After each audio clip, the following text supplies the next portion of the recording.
warahmatullahi wabarakatuh. Alhamdulillah pada hari ini kita bertemu di ruangan kelas 1 dalam acara destinasi penyebaran pemahaman dan penerapan pengalaman budaya positif. Untuk pembukaan, mari kita buka acara ini dengan membaca doa Al-Fatihah. Mulai.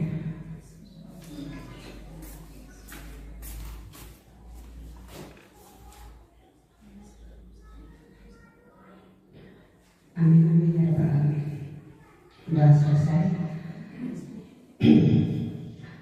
Bapak Ibu Dewan Guru yang saya hormati dan Ibu Kepala Sekolah yang saya hormati, juga Ibu yang saya hargai sebagai Ibu CGP yang saya hormati. Alhamdulillah pada hari ini di pukul 11 lebih kami semuanya akan mengikuti acara kegiatan destinasi penyebaran pemahaman dan penerapan pengalaman budaya positif yang akan dipimpin oleh Ibu Yuyun Sayaryani. Mungkin untuk acara berikutnya dilanjutkan dengan acara sambutan dari Kepala Sekolah, yaitu Ibu Hajah Imas Rialis SPNM. Untuk tempat dan waktunya Ibu dipersilakan.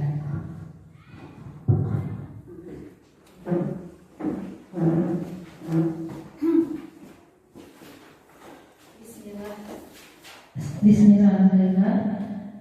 Assalamualaikum warahmatullahi wabarakatuh.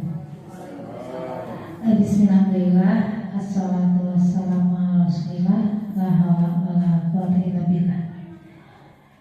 Yang saya hormati Ibu Yuyun sebagai peserta guru penggerak ya, yang pada hari ini akan menyampaikan destinasi tentang budaya positif.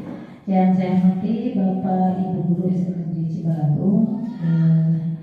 Alhamdulillah saya aturkan terima kasih atas kesediaan Bapak Ibu untuk mengikuti acara destinasi ini. Kaitan dengan pada hari ini yang akan didestinasikan yaitu tentang penyebaran pemahaman dan penerapan di mana Bapak Ibu budaya positif itu adalah berupa nilai-nilai atau keyakinan-keyakinan, kebiasaan-kebiasaan sekolah yang berpihak agar murid dapat berkembang menjadi pribadi yang kritis, penghormat dan tanggung jawab.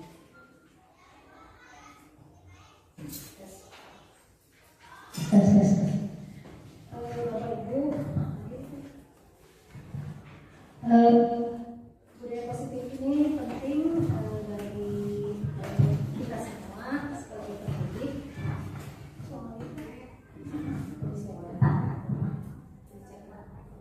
Budaya positif ini penting bagi pendidik, bagaimana cara penerapannya agar membentuk karakter-karakter murid yang memang diharapkan berkarakter yang positif gitu ya.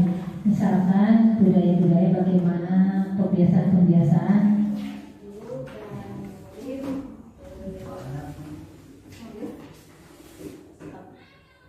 di mana kebiasaan-kebiasaan tersebut membiasakan guru dan murid itu misalkan sebelum belajar membaca salam, membiasakan salam, kemudian membaca doa sesudah belajar, kemudian kebiasaan keyakinan kelas gitu ya, misalkan seperti sudah diterapkan di kitab bahwa tidak ada perundungan gitu ya, dihindari sikap-sikap yang mengecewakan kemudian sesama antar teman juga antar dibiasakan untuk saling menghormati, tidak saling mengejek. Kebiasaan-kebiasaan agama misalkan dalam apa kultur kita budaya yang memang agamis ya, yang religius harus berapa, kemudian sholat duha, kemudian dalam budaya Sundanya misalkan penerapan bahasa yang memang bahasa yang baik dan benar gitu. Kebiasaan-kebiasaan itu akan dilakukan oleh murid ketika diterapkan oleh pendidiknya gitu ya. Pada hal ini mungkin Bu Yun akan mendefinisi dan berbagi praktik baik bagaimana cara pengelolaan kita sebagai peserta guru, posisi kita di dalam budaya positif itu sebagai apa gitu ya. Bisa sebagai penghukum, gitu ya. Misalkan kalau budaya menghukum itu menunjukkan atau kalau kamu tidak melakukannya akan misalkan keluarkan dari kelas itu kan benar-benar menghukum ya. Bagaimana posisi kita gitu ya. Refleksi orang sok itu tara gitu ya. Kalau tidak mengerjakan PR nanti akan saya ikut tambah PR-nya tambah banyak atau akan ibu sekat gitu ya. Kemudian bagaimana seorang guru itu dapat memposisikan dirinya sebagai pembuat rasa bersalah. Jika murid melakukan kesalahan, ibu sangat kecewa sekali pada kamu melakukan kesalahan ini dan itu. Nah, jadi muridnya akan tergores hatinya bahwa dia luka dengan dirinya sendiri gitu ya, sehingga merasa kecewa. Nah itu yang tadi sebagai penghukum, akibatnya apa? Nanti akibatnya murid akan berontak ya, kalau jadi hukum baik itu akan merasa tertekan dan berontak. Namun kalau misalkan merasa bersalah, nanti murid juga akan menyembunyikan kebohongan. Bagaimana dia supaya tidak merasa disalahkan. Kemudian nanti posisi kita akan sebagai teman murid. Itu juga akan membuat alasan-alasan untuk murid-muridnya. Lakukanlah, nanti ibu akan membantu. Jadi nanti kalau kita menjadi teman, otomatis akan ada ketergantungan. Ibu dapat ada tugas satu bimbing gitu ya. Kemudian jadi pemantau, menghitung dan mengukur dan apa peraturannya, misalkan apa sanksinya kalau misalnya keyakinan tidak ditepati, itu akan mengukur dan sebagai pengukur atau pemantau. Akibatnya kalau jadi pengukur budak teh pasti menyesuaikan dengan apa yang kita ukur. Ya. Kalau tidak diawasi, dia pasti akan kembali lagi ke kesalahan. Ya. Kalau tidak diawasi, dia berpura-pura gitu ya, jadi benar, ya, jadi baik-baik saja. Kemudian yang satu lagi jadi manajer.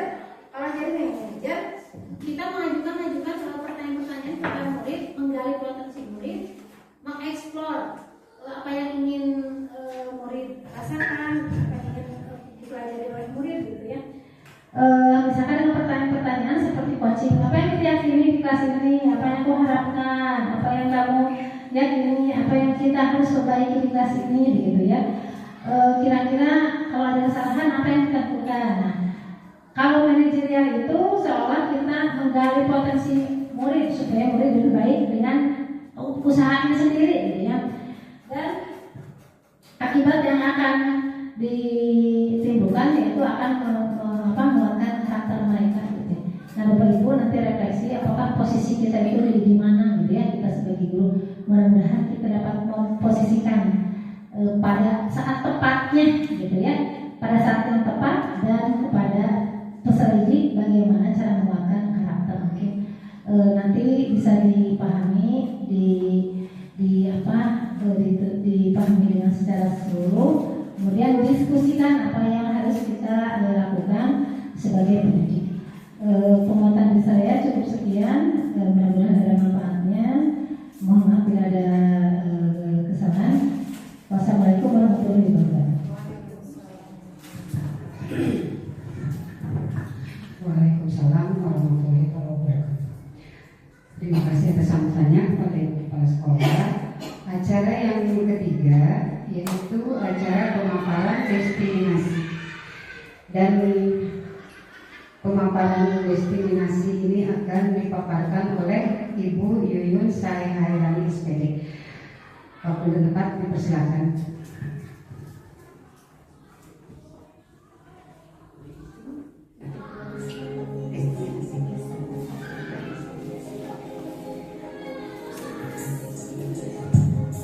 Bismillahirrahmanirrahim. Assalamualaikum warahmatullahi wabarakatuh.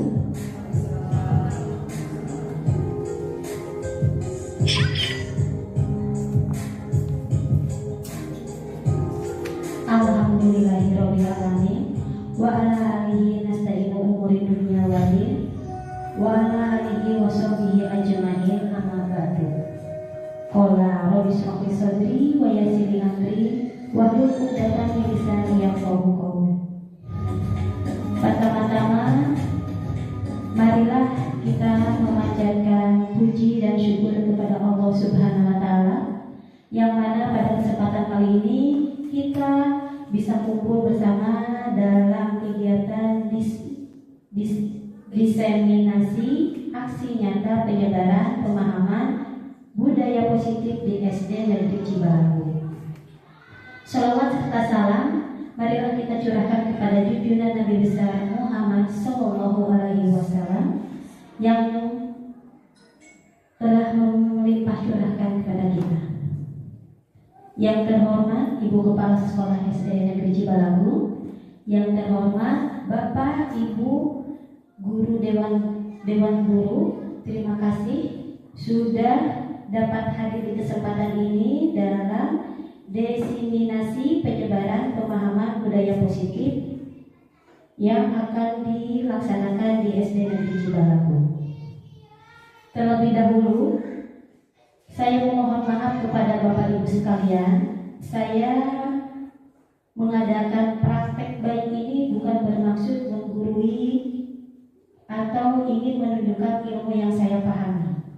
Namun ini adalah tugas untuk berbagi praktik baik bersama Bapak Ibu sekalian.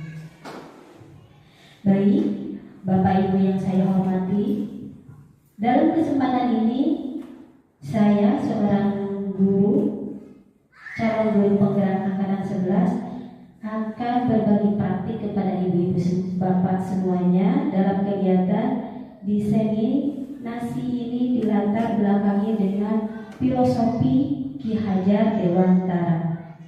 Budaya positif dapat membantu belajar dengan aman, nyaman. Namun konsep-konsep ini belum terwujud dengan efektif di sekolah SDN Cibalagu. Dengan pernyataan di atas, dirasa perlu sebagai cita-cita bersama dengan adanya tujuan budaya positif ini. Dari diseminasi ini adalah satu, meningkatkan pemahaman tentang budaya positif. Yang kedua, terbentuknya motivasi intrinsik pada murid-murid untuk membentuk keyakinan sekolah atau keyakinan kelas. Baiklah Bapak Ibu, sebelum kita lanjut ke acara selanjutnya untuk meningkatkan konsentrasi kita, mari kita melakukan ice breaking terlebih dahulu untuk memusatkan konsentrasi kita untuk kegiatan yang kita jalankan. Untuk ice breaking sekarang, barangkali ingat dengan truknya Ibu. Ucapkan dengan benar, gerakan dengan sebaliknya. Klubnya. Ucapkan dengan benar, gerakan dengan sebaliknya. Kata kuncinya. Ice breaking untuk hari ini, ucapkan dengan benar, gerakan sebaliknya. Saya akan menggunakan gajah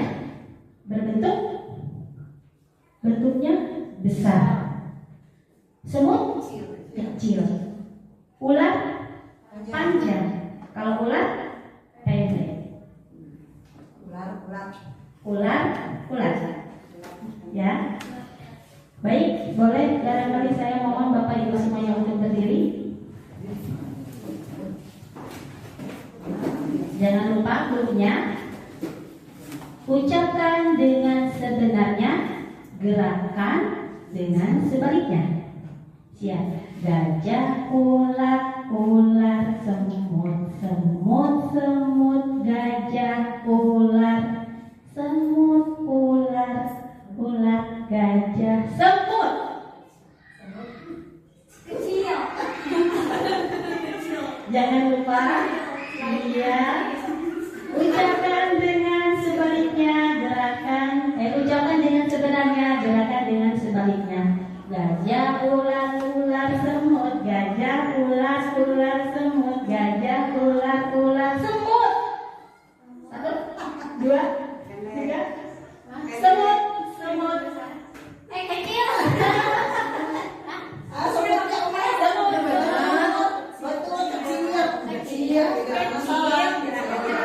Sebaliknya. Ya, diulang lagi ya. Semut kecil dengan gerakan sebaliknya. Ular panjang. Iya. Jangan lupa ku-nya. Ku-nya ucapkan dengan sebenarnya. Gerakan dengan sebaliknya. Ucapkan dengan sebenarnya, gerakan dengan sebaliknya. Gajah, gajah, semut, semut, ular, ular, ular, ular, ular.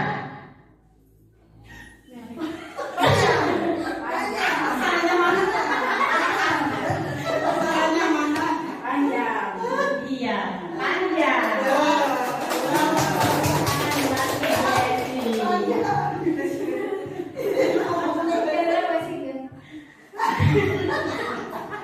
Ya baik, selanjutnya ular, ular, semut, gajah, ular, ular, semut, gajah, ular, ular, gajah, semut, gajah, semut, ular.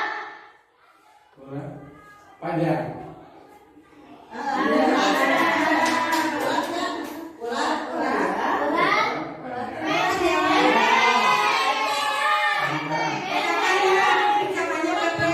Cluenya ucapannya benar, gerakannya sebaliknya.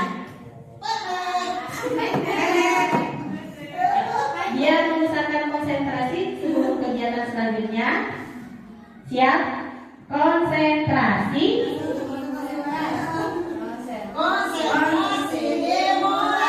Siap. Gajah, gajah, semut, semut, ular, ular, ular, ular, ular, ular, gajah, semut, ular. Pendek. Iya. Buat ibu, ini juaranya. Terima kasih Bapak Ibu semuanya. Boleh silakan duduk kembali. Alhamdulillah untuk ice breaking hari ini kita sudah bisa memusatkan konsentrasi kita. Baiklah, saya akan memaparkan tentang pemahaman penyebaran budaya positif yang akan saya paparkan hari ini. Budaya positif. Budaya positif merupakan perwujudan dari nilai-nilai atau keyakinan universal yang diterapkan di sekolah. Budaya positif dapat mendorong murid untuk mampu berpikir, bertindak, dan menciptakan sebagai proses kemerdekaan dirinya, sehingga murid mampu mandiri dan bertanggung jawab. Konsep ini, budaya positif terdiri dari beberapa bagian, yaitu diantaranya 1. Perubahan paradigma belajar, yang kedua disiplin positif, yang ketiga kebutuhan dasar manusia, yang keempat motivasi perilaku manusia, yang kelima posisi kontrol guru, yang keenam keyakinan kelas, dan yang ketujuh segitiga restitusi. Nah, kita lanjut ke pembelajaran dengan paradigma baru. Poin pertama, pembelajaran dengan paradigma baru merupakan pembelajaran yang dirancang berdasarkan prinsip pembelajaran berdiferensiasi, sehingga para peserta didik belajar sesuai kebutuhannya berdasarkan tahap perkembangan sesuai teori psikologi modern untuk mewujudkan profil pelajar yang dimana untuk pendidikan sekarang sudah mengacu kepada kurikulum merdeka. Selanjutnya yang kedua yaitu disiplin positif. Disiplin positif merupakan pembiasaan hal yang baik, mencakup sikap atau perilaku maupun tutur kata oleh seluruh warga di sekolah, terutama bagi murid agar dapat berkembang menjadi pribadi yang kritis, mandiri, dan bertanggung jawab. Sebagai pendidik, tujuan kita adalah menciptakan peserta didik yang memiliki disiplin diri, sehingga mereka berperilaku mengacu kepada nilai-nilai kebajikan universal dan memiliki motivasi dalam diri menuju perubahan perilaku ke arah yang lebih baik lagi. Dan poin yang ketiga, kebutuhan dasar manusia. Ini yang sangat penting bagi guru-guru dipahami untuk dapat memahami peserta didik kita di sekolah. Kebutuhan dasar manusia merupakan sesuatu yang kita lakukan untuk mendapatkan apa yang kita inginkan. Seluruh tindakan yang kita lakukan memiliki tujuan. Semua usaha terbaik yang kita lakukan agar kebutuhan dasar kita terpenuhi dengan baik. Kebutuhan dasar manusia ada 5. 1. Kebutuhan hidup. Di antaranya makan, pakaian, tempat tinggal, keamanan dan kesehatan. Dan yang keduanya kasih sayang dan rasa diterima, seperti rasa diterima di lingkungan, dipedulikan, berbagi, kerjasama, dan menjadi bagian dalam kelompok. Yang ketiga, penguasaan, harga diri, keinginan untuk dianggap, memimpin, berprestasi, diakui dan didengarkan. Dan untuk kebebasan, mandiri, memiliki pilihan, mencoba hal baru, dan mampu mengendalikan arah dirinya. Dan selanjutnya yaitu yang kelima, kesenangan. Meskipun kita banyak tugas-tugas, tapi kita pun perlu kesenangan juga, yaitu dengan bermain, humor, antusias, dan tertawa. Itulah 5 kebutuhan dasar manusia. Kita lanjutkan dengan poin keempat, yaitu motivasi perilaku manusia. Motivasi perilaku manusia itu dibagi menjadi 3. Yang ke-1 adalah hukuman, yang kedua konsekuensi, dan yang ketiga restitusi. Di mana hukuman itu barangkali dapat diterangkan dengan tidak terencana atau tiba-tiba. Yang kedua, murid tidak tahu apa yang akan terjadi. Dan yang ketiga, bersifat satu arah. Yang keempat, berupa hukuman fisik atau psikis. Untuk konsekuensi dapat terarah, terencana, disepakati sesuai dengan peraturan, murid tetap dibuat tidak nyaman, sikap guru selalu memonitor murid. Itu konsekuensi. Sedangkan restitusi, proses menciptakan kondisi bagi murid untuk memperbaiki kesalahan. Nah, ini yang perlu digarisbawahi dari pernyataan restitusi ini adalah proses menciptakan kondisi bagi murid untuk memperbaiki kesalahan. Yang keduanya, proses kolaborasi yang mengajarkan murid untuk mencari solusi sendiri. Itu pemaparan dari hukuman, konsekuensi, dan restitusi.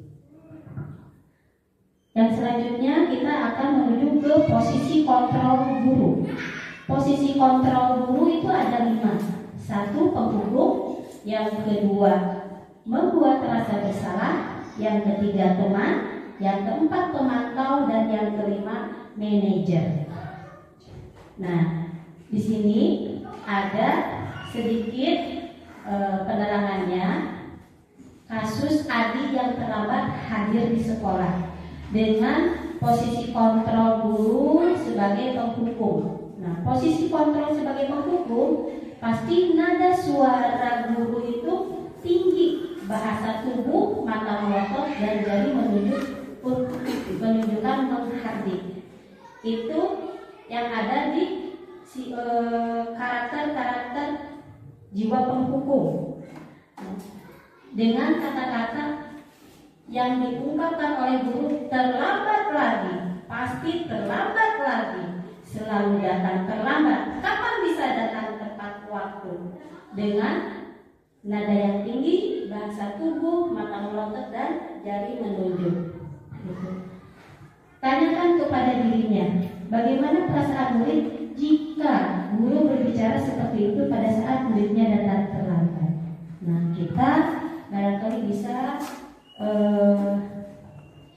berefleksi dengan murid-murid kita seperti itu, dan kemungkinan hasil dari kasus ini murid marah dan mendendam atau bersifat agresif. Bisa jadi sesudah kembali duduk, murid tersebut akan mencoret-coret buku untuk melampiaskan kebutuhan emosionalnya, atau juga menulis meja. Lebih buruk lagi, sepulang sekolah murid bisa melihat motor atau mobil kendaraan bapak ibu gurunya untuk menggores-gores, merusak-rusak oleh paku. Bisa menjadi bersifat agresif seperti itu murid yang kita sebut dengan cara menghukum. Untuk selanjutnya, pembuat rasa bersalah. Sifat seorang guru pasti nada suaranya itu memelas, halus, sedih, bahkan tubuh merapat pada anak dan lesu. Contohnya, Adi, kamu ini bagaimana ya? Kamu sudah berjanji dengan ibu tidak akan terlambat lagi. Kamu kenapa ya? Senang sekali mengecewakan ibu. Ibu benar-benar kecewa sekali. Nah, itu dengan nada-nada guru pembuat merasa bersalah. Jadi merasa anak itu bersalah dengan sikap yang dia tidak inginkan. Hasil dari kata-kata yang diungkapkan oleh guru, pasti murid akan merasa bersalah. Oh iya, saya bersalah, dan akan menyalahkan diri sendiri. Bersalah telah mengecewakan ibu dan bapak gurunya. Murid akan merasa menjadi orang yang gagal dan tidak sanggup membahagiakan orang lain. Kadang-kadang sikap seperti itu lebih berbahaya dari sikap hukuman. Tidak seperti murid dalam dengan guru penghukum, di mana murid bisa menumpahkan amarahnya walaupun dengan cara negatif. Murid tertekan seperti ini yang tiba-tiba bisa meletus amarahnya dan bisa menyakiti diri sendiri atau orang lain tanpa ada penyaluran sosial emosionalnya. Sedangkan posisi guru sebagai teman, yaitu dengan sifat karakternya dengan nada suara ramah, akrab, dan bercanda, bahkan bahasa tubuh merapat pada murid, mata dan senyum jenaka. Ini adalah kontrol bagi guru dengan posisi teman. Adi, ayolah, bagaimana sih kamu? Kemarin kamu sudah janji pada ibu, bukan kenapa terlambat lagi? Sambil tertawa ringan. Iya, sudah tidak apa-apa, duduk dulu sana, nanti Pak Guru bantu kamu ini. Sambil dengan memberi senyuman. Nah, perasaan dari kasus ini, murid akan merasa senang dan akrab dengan guru. Ini termasuk dampak yang positif. Hanya dari kontrol guru menjadi teman, dampak positif ini menjadi dampak positif di sisi negatif. Murid menjadi tergantung pada guru tersebut. Bila ada masalah, dia merasa bisa mengandalkan guru tersebut untuk membantunya. Akibat lain dari posisi teman, Adi hanya akan berbuat sesuatu bila menyuruh adalah guru tersebut, dan belum tentu berlaku yang sama dengan guru atau orang lain. Nah, seperti itu posisi kontrol teman. Yang selanjutnya, posisi kontrol guru sebagai pemantau dengan nada suara datar, bahasa tubuh yang formal. Contoh dari kasus, Adi, tahukah kamu jam berapa kita memulai? Kata Adi, tahu Pak, kamu terlambat 15 menit. Apakah kamu sudah mengerti konsekuensi yang harus dilakukan bila terlambat? Adi menjawab, paham Pak, saya harus tinggal kelas pada jam istirahat nanti dan mengerjakan tugas ketinggalan saya. Akhirnya bapak gurunya menjawab lagi, iya benar, nanti pada saat jam istirahat kamu harus tinggal di kelas untuk menyelesaikan tugas yang tertinggal tadi. Saya tunggu. Ini posisi guru sebagai pemantau. Hasil dari posisi guru sebagai pemantau, murid memahami konsekuensi, bukan hukuman, tetapi konsekuensi yang harus dijalankan karena telah melanggar salah satu peraturan sekolah. Guru tidak menunjukkan suatu emosi yang berlebihan, menjadi marah atau membuat rasa berbuat salah. Murid tetap dibuat nyaman, yaitu dengan harus tinggal kelas. Iya, murid tetap dibuat tidak nyaman, yaitu dengan harus tinggal kelas pada waktu jam istirahat. Sedangkan yang lainnya beristirahat karena konsekuensi keterlambatan Adi. Guru tetap harus memantau murid pada saat mengerjakan tugas di jam istirahat karena murid tidak bisa ditinggalkan seorang diri. Untuk posisi yang terakhir, posisi kelima, yaitu posisi manajer. Semoga kita semua bisa menjadi posisi yang kelima, menjadi posisi manajer, di mana nada suara tulus, bahasa tubuh tidak kaku, mendekat ke murid. Dengan contoh kasus, ibu gurunya atau bapak gurunya, Adi, apakah kamu mengetahui jam berapa sekolah dimulai? Tahu Pak, jam 7. Murid menjawab, iya, jadi kamu terlambat. Kira-kira bagaimana kamu akan memperbaiki masalah ini? Muridnya pun menjawab, saya bisa menanyakan teman saya Pak untuk mengejar tugas yang tertinggal. Guru pun mengutarakan lagi, baik, itu bisa dilakukan. Apakah besok akan ada masalah untuk kamu agar bisa hadir tepat waktu ke sekolah? Murid menjawab, tidak Pak, saya bisa hadir tepat waktu. Baik, saya hargai usahamu untuk memperbaiki diri. Bagaimana perasaan murid diperlakukan seperti itu? Posisi manajer, maka suara guru sebaiknya tulus, tidak perlu marah, tidak perlu meninggikan suara, apalagi menunjuk-nunjuk jari ke murid, berkaca pinggang atau bersikap seolah-olah menyesal. Tampak sedih sekali akan perbuatan murid ataupun bersenda gurau menempatkan diri sebagai teman murid. Fokus ada pada murid, bukan untuk membahagiakan guru atau orang tua. Murid sudah mengetahui adanya suatu masalah dan sesuatu perlu terjadi. Bila guru mengambil posisi pemantau, guru akan melihat apa konsekuensinya, apa peraturannya. Namun pada posisi manajer, guru akan mengembalikan tanggung jawab kepada murid untuk mencari jalan keluar permasalahan, tentu dengan bimbingan guru. Di sini ada contoh lain untuk penerapan 5 posisi kontrol guru. Dengan kasus murid tidak mengerjakan tugas yang diberikan oleh guru.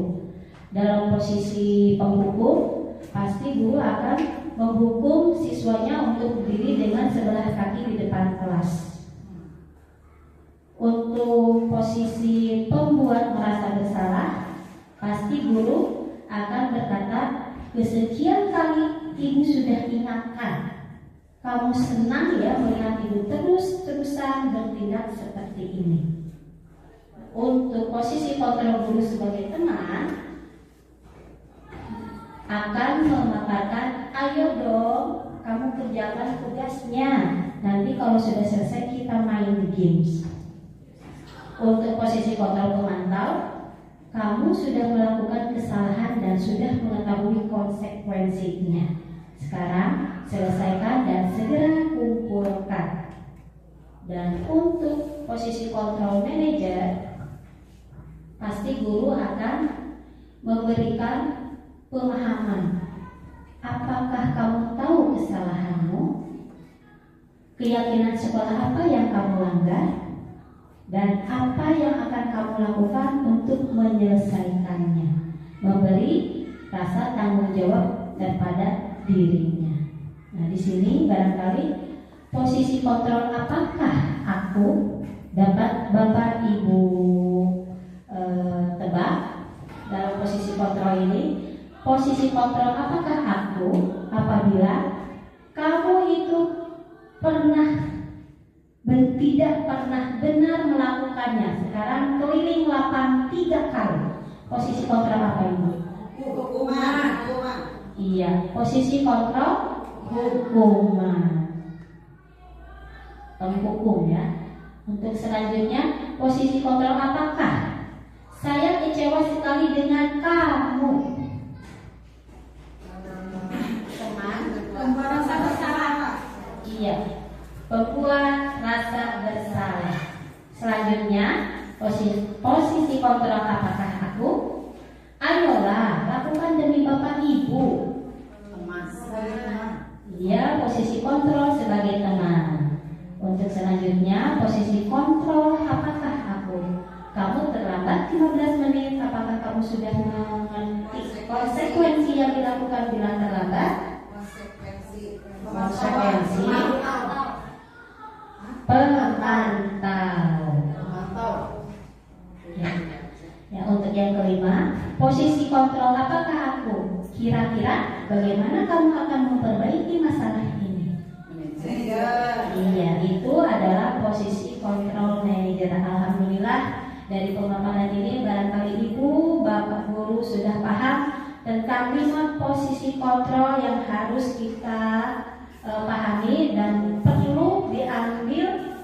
Kita akan menjadi guru dalam posisi kontrol yang mana? Apakah penghukum, pemberi kesalahan, atau teman, pemantau, dan manajer? Alangkah lebih baiknya kita sebagai guru mengambil posisi kontrol sebagai manajer yang memberi rasa tanggung jawab kepada anak dalam kesalahannya dan menjadi anak mempunyai pikiran yang kritis, mandiri untuk kedepannya. Di sini kita lanjut kepada keyakinan kelas. Keyakinan kelas merupakan kesepakatan kelas yang diyakini bersama guru dan murid dengan harapan dapat meningkatkan kedisiplinan murid. Keyakinan kelas berupa pernyataan universal dibuat dalam bentuk positif dan bersifat abstrak. Keyakinan kelas hendaknya tidak terlalu banyak sehingga mudah diingat dan dipahami semua warga kelas. Ikut berkontribusi dalam pembuatan keyakinan kelas lewat kegiatan mengutarakan pendapatnya. Sekarang barangkali Ibu bisa melihat video yang telah saya lakukan di dalam kelas saya dalam posisi dalam melakukan keyakinan kelas.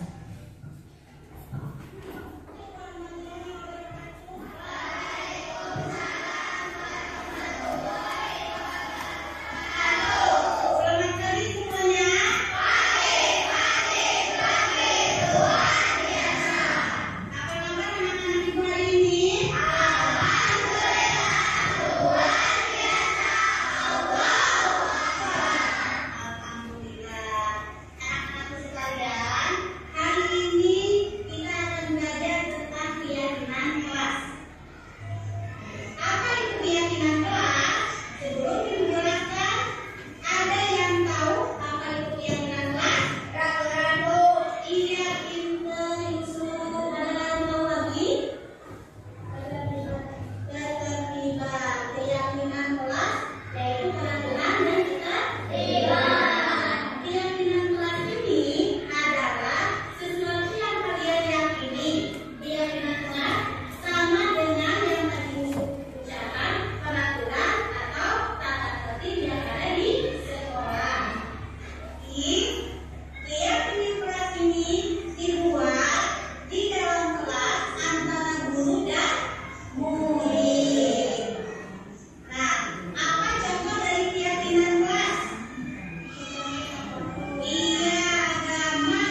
Di sini saya memberikan waktu 5 menit untuk mengungkapkan keinginan anak-anak di dalam kelas ingin seperti apa.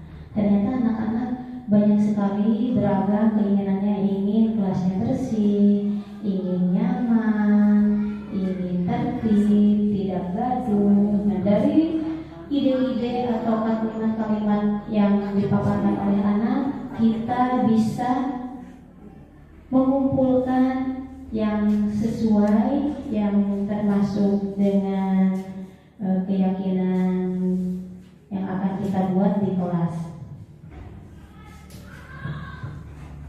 Dengan keinginan anak masing-masing, banyak sekali keinginan-keinginan dari anak-anak itu. Ada yang saya tidak ingin dibully ibu di dalam kelas. Ada juga pemaparan anak yang seperti itu. Ibu, saya tidak ingin dicegah. Yang sudah bisa secara tertib tempel di papan keyakinan kelas yang sudah dibuka.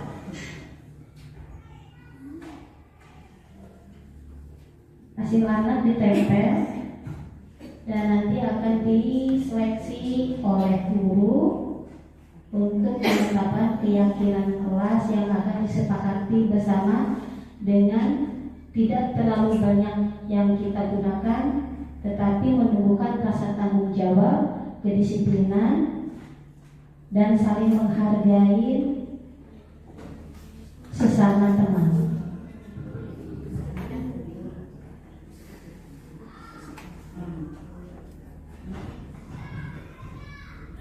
Untuk keyakinan kelas, Ibu, Bapak, barangkali kita harus bersama-sama dengan siswa kita keinginannya apa, dan kita menjembatani keinginan anak-anak kita agar dapat belajar dengan nyaman, aman, dan tenang di sekolah atau di kelasnya.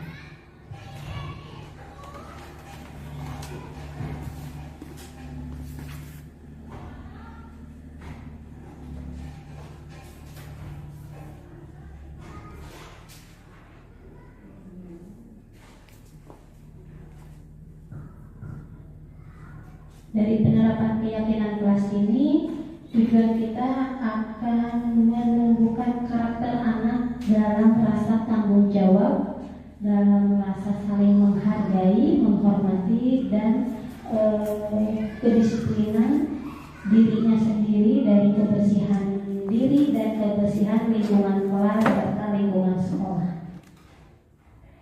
Kalian sudah membuat keyakinan kelas dari guru siswa lima.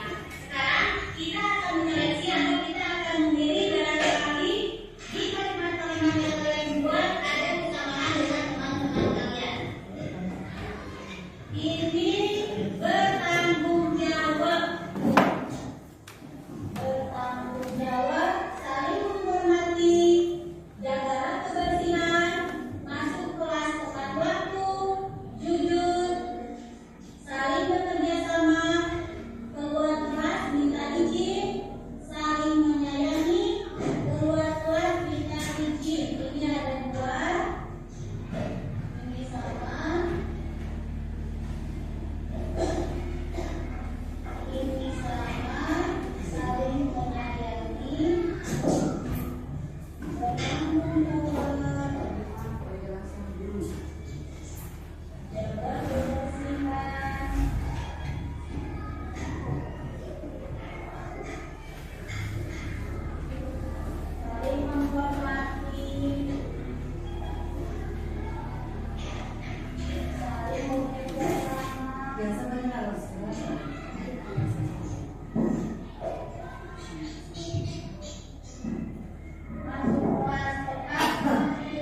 itulah tadi video keyakinan kelas yang saya buat di dalam kelas saya. Untuk selanjutnya kita lanjutkan ke poin ke-7, yaitu segitiga restitusi, di mana segitiga restitusi adalah suatu proses dialog yang dijalankan guru atau orang tua agar dapat menghasilkan murid yang mandiri dan bertanggung jawab.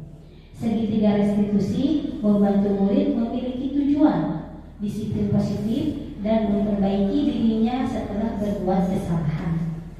Untuk restitusi bukan untuk menebus kesalahan, namun untuk memberi anak belajar dari kesalahan itu sendiri. Segitiga restitusi terdiri dari 3, Bu. Yang dari segitiga itu, yang satu menstabilkan identitas, yang kedua validasi tindakan yang salah, dan yang ketiga menanyakan keyakinan kelas. Segitiga restitusi terdiri dari 3 yang perlu kita pahami juga. Nah, dari nomor 1 dari segitiga restitusi, yaitu menstabilkan identitas, yaitu berbuat salah itu manusiawi. Jadi apabila anak-anak didik kita, murid kita di dalam kelas berbuat kesalahan, kita sebagai posisi guru, sebagai manajer, itu harus menstabilkan identitas anak dulu atau mengamankan. Jangan sampai kita menjadi kontrol guru sebagai pembuku atau pemberi kesalahan, tetapi harus menjadi posisi kontrol manajer dengan satu menstabilkannya.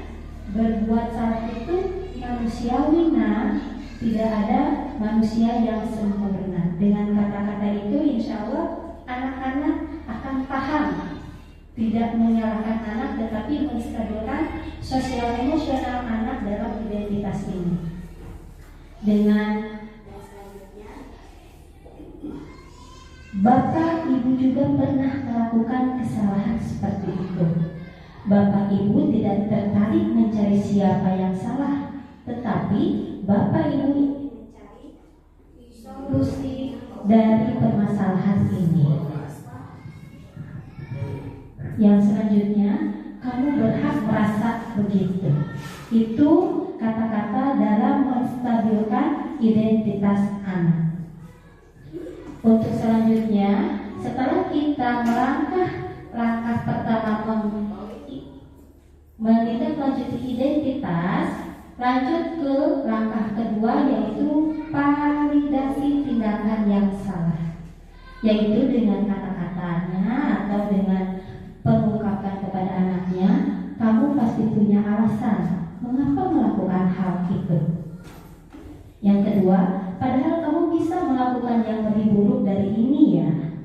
Kamu patut bangga pada dirimu sendiri karena kamu telah melindungi sesuatu yang penting buat kamu.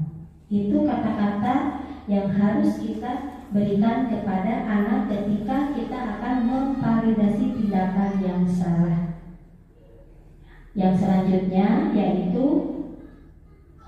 menanyakan keyakinan, untuk menumbuhkan keyakinan anak bahwa yang mereka lakukan itu memang suatu kesalahan, yaitu apa keyakinan kelas kita, nilai-nilai apa yang kita telah sepakati di dalam keyakinan kelas yang kita buat, seperti apa gambaran kelas yang ideal menurut kamu, dan kamu mau jadi orang yang seperti apa. Itu adalah menanyakan keyakinan kepada anak. Di sini ada contoh penerapan kasus segitiga restitusi yang telah saya telusuri di kelas saya. Silahkan Bapak dan Ibu menyimak video restitusi yang saya tindak lanjuti.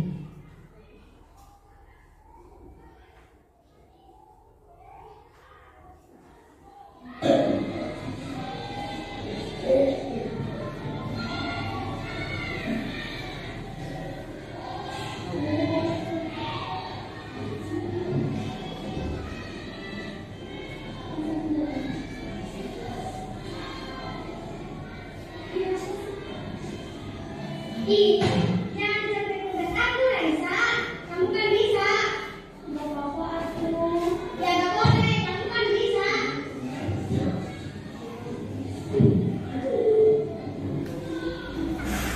Laila, ibu mendengar cerita dari kedua kelas. Kalau kamu marah sama Raisa, iya. Iya Bu, Raisa selalu menyindir tugas saya dan saya kesal dengan Raisa. Iya, wajar kalau kamu marah. Ibu juga akan marah jika ada di posisi Laila. Lalu, Laila melakukan apa kepada Raisa? Saya melihat Raisa Bu, lalu gebrak meja. Mengapa kamu melakukan itu, Nak? Ya itu tadi saya marah. Masa saya diam saja, tugas saya contek. Saya kan udah susah-susah menyelesaikan. Raisa nggak mau urusan sendiri. Guru memaklumi hal ini dan guru juga mengapresiasi bahwa walaupun Laila marah, tapi tidak sampai melakukan Raisa seperti itu, Nak. Sekarang coba Laila pikirkan bersama apakah tindakan Laila sesuai dengan keyakinan kelas kita. Tidak Bu. Lalu menurut Laila keyakinan apa yang sudah hilang? Saling menghormati dan menghargai teman. Menurut Laila, apakah saling menghormati dan menghargai itu penting? Sangat penting Bu, agar kita bisa selalu bersama teman. Nah, hebat. Betul sekali kamu, Laila. Lalu menurut kamu, keyakinan apa yang harus kamu lakukan pada saat marah? Harus sabar Ibu. Pintar sekali. Lalu, apakah kamu bersedia untuk memperbaiki masalah ini? Bersedia Bu. Apa yang akan kamu lakukan untuk memperbaiki masalah ini? Saya harus bersabar dan menahan amarah. Selain itu, saya juga akan membantu Raisa jika ada kesulitan dalam pelajaran. Tepat sekali tindakanmu, Laila. Tetap semangat belajar ya, Nak. Dan silahkan kembali ke kelasnya. Iya Bu, terima kasih. Sama-sama, Nak.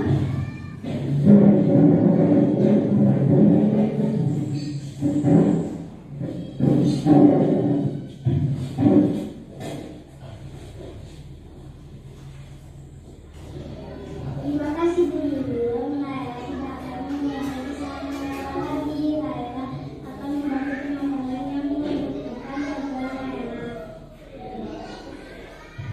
Ya, itulah video tentang restitusi. Nah, barangkali Bapak, Ibu, pemaparan dari saya cukup sekian dari budaya positif.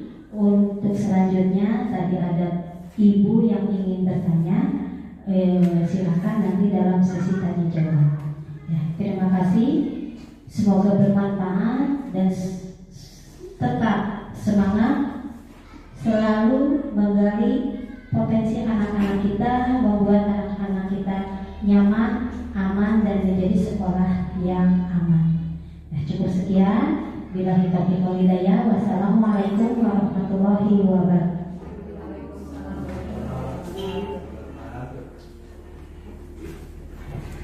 Terima kasih kami ucapkan kepada Ibu Yuyun Sayang SPT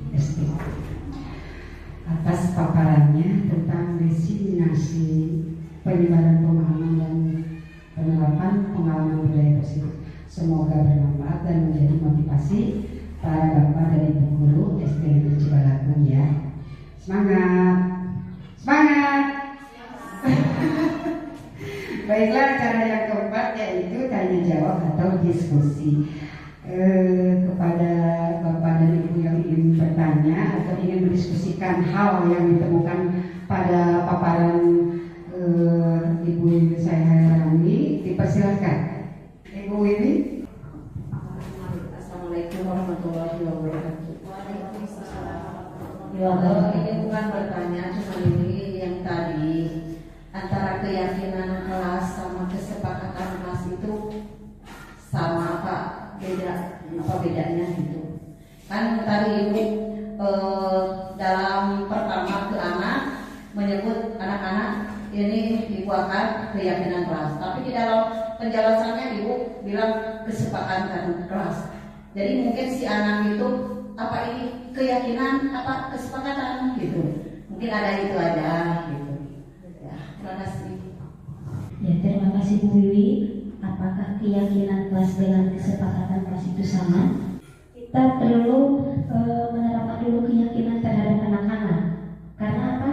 Keyakinan yang dibangun dari anak-anak menumbuhkan rasa tanggung jawab diharapkan dari keinginan anak itu sendiri, bukan keinginan gurunya.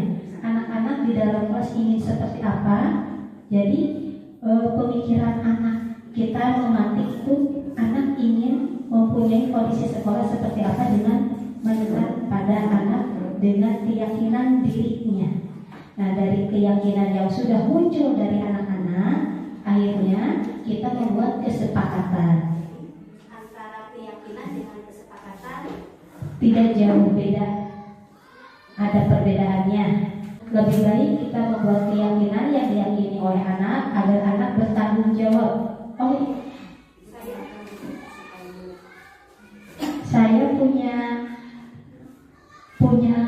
keinginan di dalam kelas itu menerapkan, rasa tanggung jawab. dan dari situ insya Allah keyakinan anak-anak kita sepakati bersama untuk menjadi Kesepakatan sekelas dan juga menjadi suatu acuan apa kita menerapkan karakter-karakter bertanggung jawab dan terhadap anak yang dibuat oleh anak itu sendiri. Itu barangkali Ibu, mudah-mudahan dalam jawaban ini belum puas dan kita bisa menggalinya lebih lanjut. Ya. Terima kasih kepada Ibu Wiwi yang sudah memberikan pertanyaannya. Ya, baik Bu Devi, silakan. ya, izin bertanya kepada Ibu Yuwan, bagaimana posisi sebagai seorang penghukum bisa dilakukan jika menghukumnya dengan cara edukasi, bukan dengan cara hukuman fisik?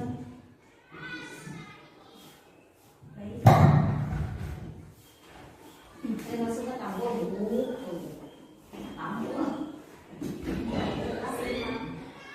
Terima kasih kepada Ibu Lydia. Untuk posisi kontrol guru itu memang yang lebih bagus itu secara kita mengambil posisi kontrol manajer, ya. Tetapi kita bisa mengambil situasional di mana penerapan posisi kontrol, 5 posisi kontrol itu dalam kasus-kasus yang berbeda. Tentunya apabila kita mendapati kasusnya itu seperti siswa dalam lingkungan narkoba. Terima kasih banyak. Untuk yang lainnya mungkin masih ada pertanyaan. Assalamualaikum warahmatullahi wabarakatuh. Sedikit hanya apa ya, memperkuat atau bukan menambahkan. Ini mengenai apa ini namanya yang barusan segitiga restitusi bahasan ini. posisi kontrol. Ya, posisi kontrol itu sebetulnya sudah kami laksanakan, betul kan teman-teman? Sudah. Iya. Jadi dari kelima kontrol tadi telah kita laksanakan, dari hukuman, dari sebagai teman, dari pemantau, ya, bahkan dari manajer, itu semua sudah kami laksanakan. Saya yakin semua juga pasti telah dilaksanakan. Hanya dalam pelaksanaannya maksudnya secara apa ya? Secara gitu ya, secara refleksi. Nah, terus dalam pelaksanaan yang hukuman itu pasti saja terjadi, hanya dalam batas kewajaran, tidak sampai hukumannya ke fisik. Ya, alhamdulillah. Nah, tapi setelah kita mempelajari yang pelajari ini ada PMM ya, alhamdulillah semua sudah terbuka dan ilmu kita bertambah, bahkan dan penjelasan Bu Yuyun juga bertambah. Alhamdulillah, semoga kita semua bisa merealisasikannya dalam keseharian kerja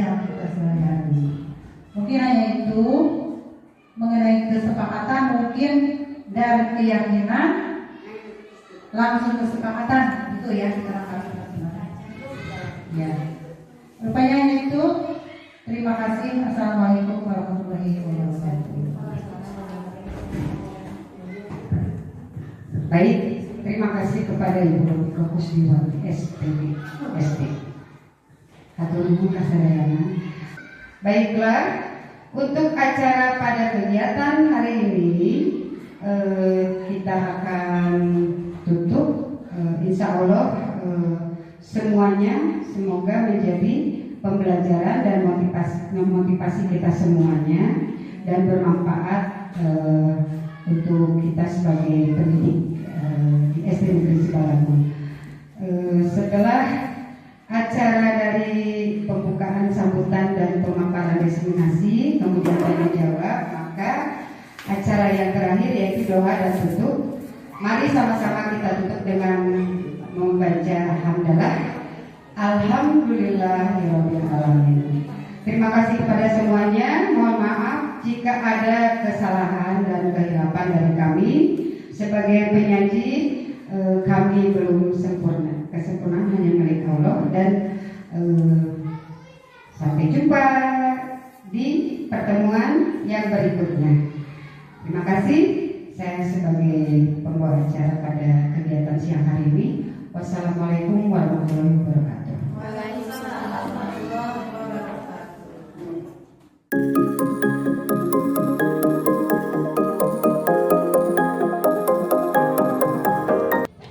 Assalamualaikum warahmatullahi wabarakatuh. Alhamdulillah dari pemaparan budaya positif yang telah Bu Yuyun saya Hairani paparkan, saya mendapat pencerahan bagaimana cara untuk memposisikan diri dalam 5 kontrol guru, keyakinan kelas, dan segitiga restitusi, yang dimana pemahaman tersebut selalu terjadi di lingkungan sekolah. Terima kasih.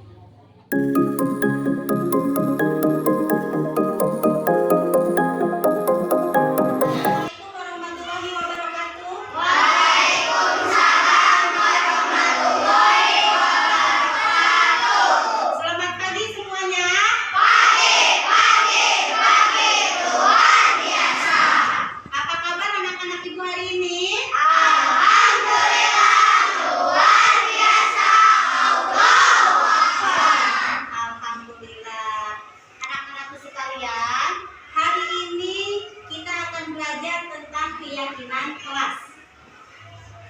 Apa itu keyakinan kelas? Sebelum Ibu jelaskan, ada yang tahu apa itu keyakinan kelas? Peraturan, Bu. Iya, pinter Yusuf. Ada yang tahu lagi? Ketertiban. Keyakinan kelas yaitu peraturan dan ketertiban. Keyakinan kelas ini adalah sesuatu yang kalian yakini. Keyakinan kelas sama dengan yang tadi Yusuf ucapkan, peraturan atau tata tertib yang ada di sekolah. Keyakinan kelas ini dibuat di dalam kelas antara guru dan murid. Nah, apa contoh dari keyakinan kelas? Iya, ada masuk kelas tepat waktu. Kita meyakini masuk kelas tepat waktu. Contoh yang lainnya? Iya, betul, saling menghargai dan saling menghormati sesama teman. Kemudian apalagi yang kalian tahu? Jangan buang sampah sembarangan. Iya, betul, Raika, jangan buang sampah sembarangan. Namun keyakinan kelas ini kita menggunakan kalimat positif. Tadi Aska sudah memaparkan jangan buang sampah sembarangan. Kita ganti dengan kalimat positifnya. Tidak boleh menggunakan kata jangan, tapi harus kita rubah menjadi kalimat positif. Buanglah sampah pada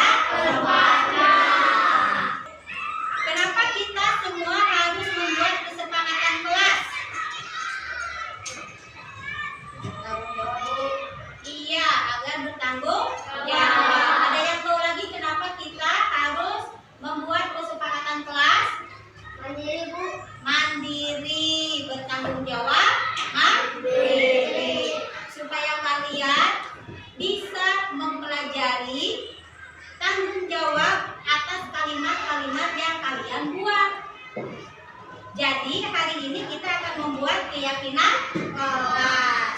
Setiap siswa membuat satu kata atau satu kalimat seperti contoh tadi. Nah, Ibu mempunyai kertas sticky note, akan Ibu bagikan. Nanti kalian bisa menulis satu kata atau satu kalimat di dalam sticky note ini. Setelah kalian menulis di dalam sticky note, kalian bisa menempel di papan keyakinan kelas 5 yang telah Ibu buat.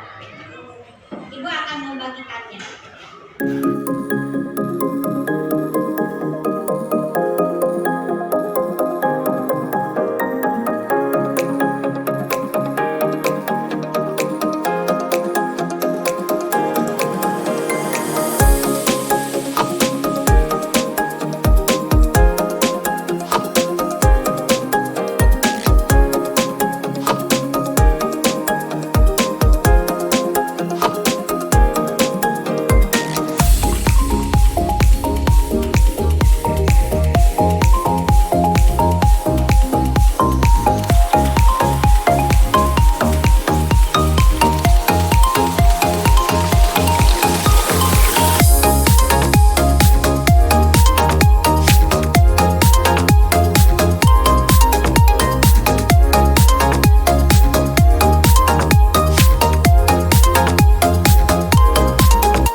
bekerja sama, keluar kelas minta izin, saling menyayangi, keluar kelas minta izin. Ini ada dua, ini sama,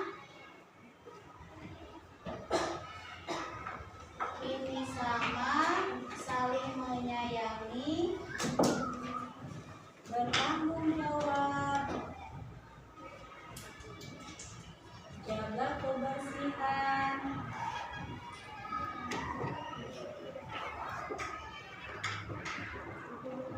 saling menghormati, saling bekerja sama,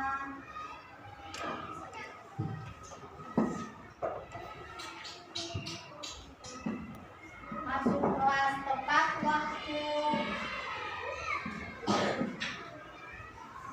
jagalah kebersihan, sini tepat waktu.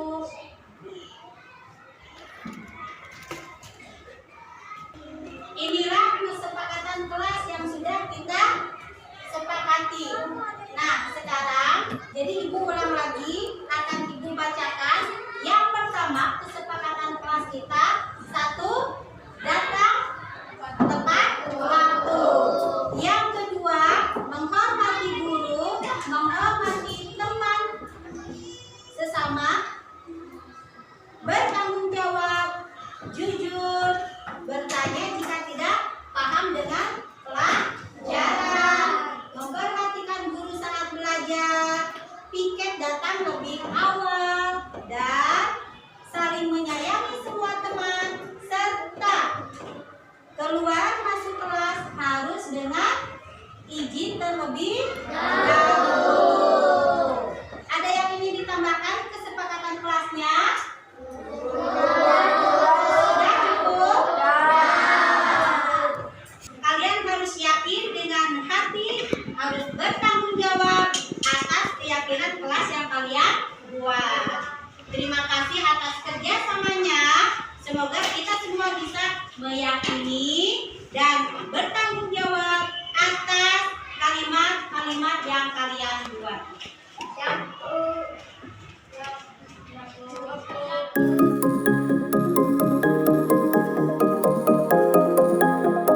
Assalamualaikum warahmatullahi wabarakatuh. Perkenalkan, nama saya Muhammad Firdan, siswa dari kelas 5. Warahmatullahi wabarakatuh. Perkenalkan, nama saya Muhammad Yusufadil dari siswa kelas 5. Wabarakatuh. Perkenalkan, nama saya Rani, siswi dari kelas 5. Perkenalkan, nama saya Naila dari siswi kelas 5.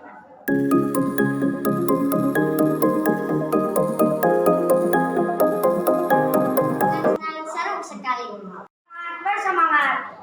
Senang. Senang sekali.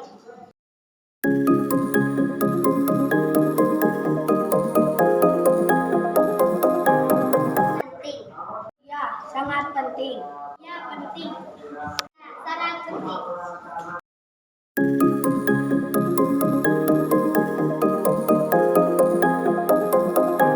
Dapat menumbuhkan rasa tanggung jawab. Dapat membuat kita lebih disiplin. Dapat membuat kita lebih menghargai sesama. Dan membuat kita lebih baik lagi.